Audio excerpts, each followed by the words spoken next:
Bismillahirrahmanirrahim. Assalamualaikum warahmatullahi wabarakatuh. Saya Umi Nazira binti Muhammad Ali. Hari ini saya akan membentangkan mengenai pelaksanaan dan faktor kritikal yang mempengaruhi kejayaan program pendidikan inklusif.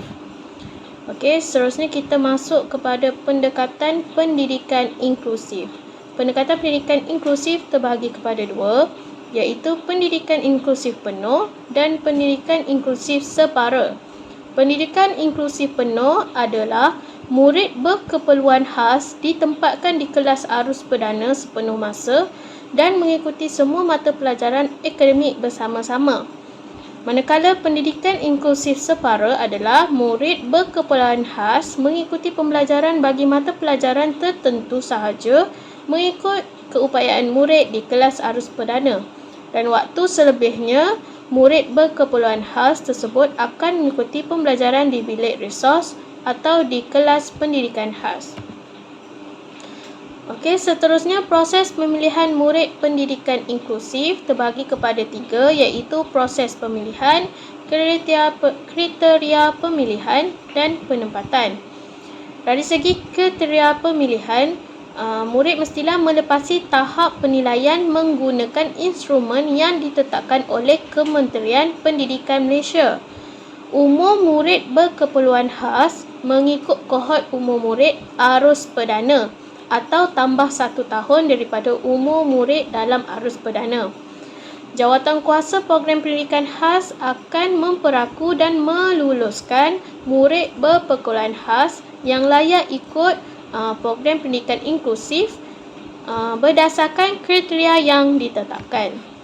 Okey, kriteria pemilihan seterusnya, murid berkeperluan khas yang telah ditempatkan dalam program pendidikan inklusif perlu menjalani tempoh percubaan maksimum 2 bulan.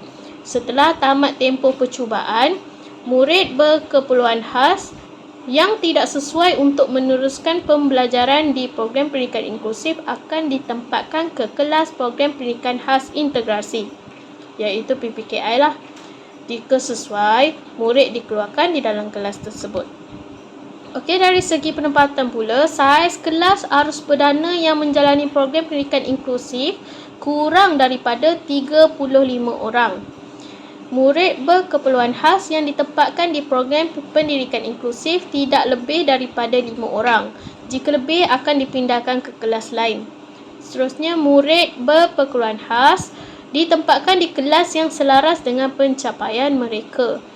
Penempatan yang seterusnya, kelas program pendidikan inklusif berada di bawah bangunan sekolah bagi murid berkeperluan khas yang menggunakan kerusi roda atau murid berkeperluan khas yang mempunyai masalah fizikal. Penempatan murid berkeperluan khas di program pendidikan inklusif mesti mendapat kebenaran daripada ibu bapa secara bertulis dahulu.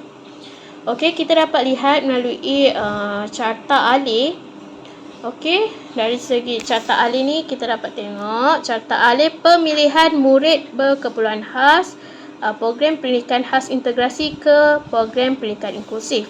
Okey, yang pertama, guru mengenal pasti dahulu murid berkeperluan khas yang boleh diinklusifkan.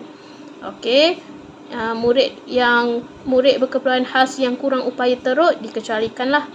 Okey, kemudian guru melengkapkan senarai semak kesediaan inklusif.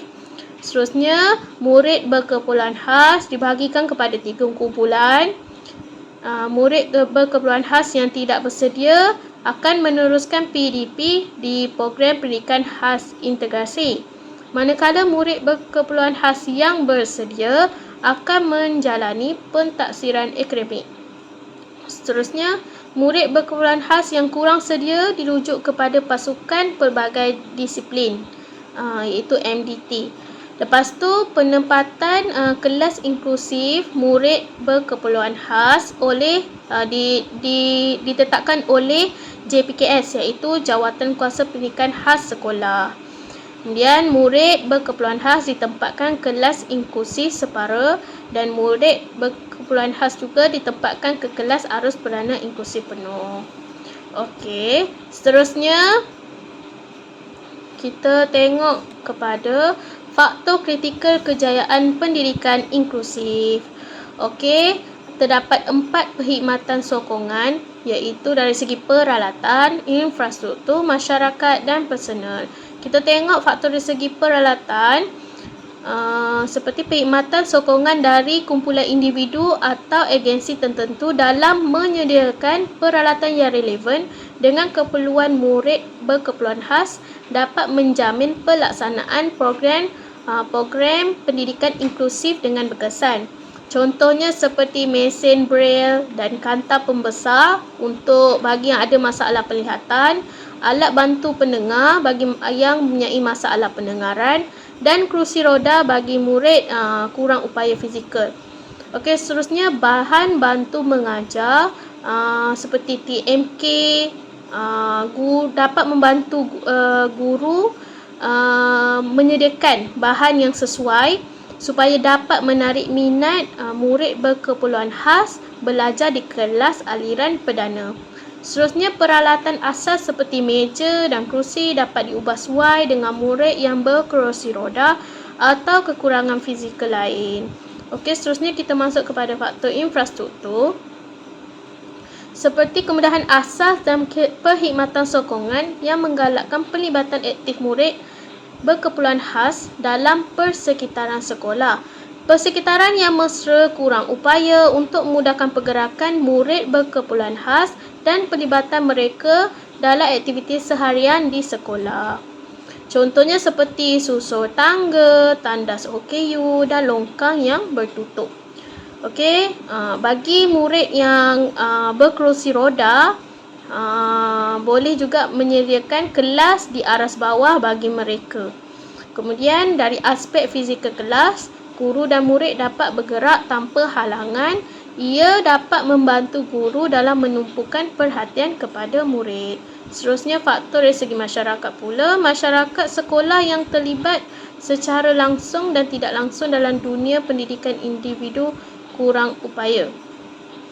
Ibu bapa memberi sokongan, cari maklumat dan kemahiran khusus untuk melengkapkan dirilah.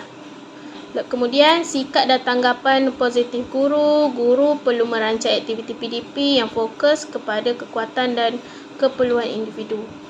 Dan untuk pentadbiran pula, kena menyediakan ruang dan peluang buat program selaras dengan matlamat program pendidikan inklusif. Contohnya seperti program gotong royong, tutup longkang demi keselamatan murid berkeperluan khas. Seterusnya kita masuk kepada personal. Personal adalah merujuk kepada individu yang berada dekat dengan murid berkeperluan khas ketika mereka di sekolah. Contohnya seperti pakar perubatan. Pakar perubatan ni seperti pakar ideologi, pediatrik, psikologi, neurologi. Pakar terapi seperti juruterapi, pemulihan fizikal, jurupulih cara kerja dan juruterapi bahasa dan pertuturan. Okey, pakar perkhidmatan bahasa dan pertuturan mengkaji pertuturan dan perkembangan bahasa murid dan bekerjasama dengan ibu, bapa dan guru untuk menyediakan intervensi yang paling sesuai untuk murid.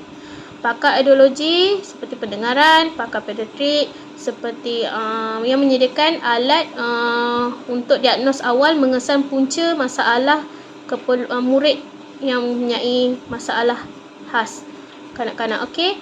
Seterusnya, guru PK dan guru biasa akan bekerjasama dan berkongsi maklumat tentang minat, potensi dan kebolehan murid bagi menjamin kualiti perancangan dan pelaksanaan aktiviti. Okey, seterusnya kita masuk kepada kolaborasi dan perkhidmatan sokongan badan kerajaan dan badan bukan kerajaan. Okey, agensi kerajaan ada 3 seperti Kementerian Kesihatan Malaysia KKM, Kementerian Pembangunan Wanita, Keluarga dan Masyarakat dan Kementerian Pelajaran Malaysia. Manakala agensi bukan kerajaan terdapat 3 juga, seperti Yayasan Kiwani Sindrom Down, Persatuan Kebangsaan Autism Malaysia iaitu NASOM, atau Pertubuhan Pembangunan Orang Buta Malaysia iaitu PPOBM. Okey, kita masuk kepada kolaborasi dan khidmat sokongan badan kerajaan. Kita boleh tengok seperti Kementerian Pembelajaran Malaysia, mereka merancang, mengurus dan melaksanakan program pendidikan untuk murid berkeperluan khas melalui Jabatan Pendidikan Khas. Mereka juga memastikan polisi pendidikan untuk murid berkeperluan khas dilaksanakan melalui sekolah pendidikan khas, program integrasi dan inklusif. Manakala Kementerian Kesihatan Malaysia pula, Mereka menyediakan program-program imunisasi kepada bayi dan kanak-kanak berkeperluan khas dan membuat diagnostik awal. Dan mereka juga merancang program intervensi yang sesuai untuk kanak-kanak berkeperluan khas. Kemudian, Kementerian Pembangunan Wanita, Keluarga dan Masyarakat juga mereka bertanggungjawab terhadap pendaftaran warga negara berkeperluan khas menyelaras keperluan kemudahan-kemudahan yang diperlukan oleh individu berkeperluan khas dan program-program pemilihan dalam komuniti. Okey, seterusnya kita masuk kepada kolaborasi dan khidmat sokongan badan bukan kerajaan. Contohnya seperti Yayasan Kiwani Sindrom Down, mereka membantu melatih murid Sindrom Down menguasai kemahiran hidup dan dapat pendidikan asas sebelum ditempatkan di sekolah kerajaan.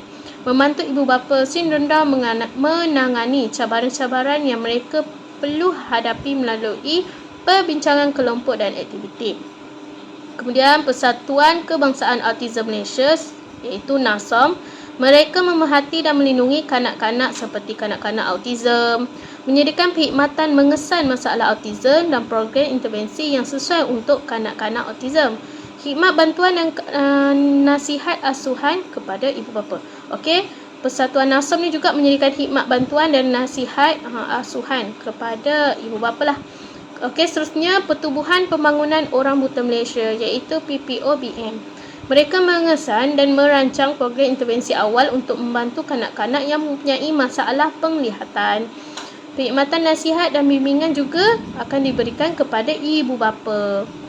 Okey, itu saja daripada saya. Sekian, terima kasih. Assalamualaikum warahmatullahi wabarakatuh.